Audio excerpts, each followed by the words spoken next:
Salut. Salut. Qu'est-ce que tu as pensé du match France-Canada d'aujourd'hui?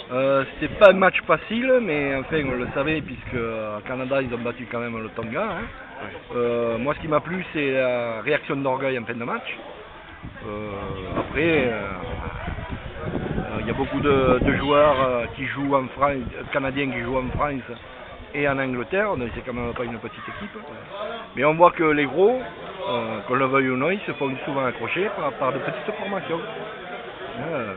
C'est difficile pour tout le monde, excepté peut-être pour la Nouvelle-Zélande qui sont... mais après, dès que les matchs vont être beaucoup plus rudes, peut-être que... Et tu penses que la réaction d'orgueil c'était dû à un bon coaching ou à la fatigue des adversaires?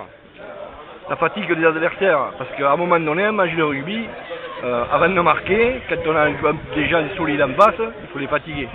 C'est ce qui est arrivé, quoi. On les a fatigués, à la fin on a marqué, on a fait un peu comme contre la dernière équipe. D'accord. Et pour la suite de la compétition, tactiquement, comment tu vois les choses? Moi, si j'étais Lièvremont, je mettrais une équipe pas trop forte ni trop faible contre les Blacks, puisque de toute façon, qu'on le veuille ou non, on finira second. Et je miserais tout sur le Tonga pour être sûr d'arriver en quart de finale. Après une demi-finale, si on tombe contre les Anglais, c'est bon ou pas bon, mais je pense que les Anglais ils ont leur chance, mais nous aussi on a une grande chance de passer. Donc pour les quarts de finale plutôt, pas pour les demi. Voilà. Ok, merci.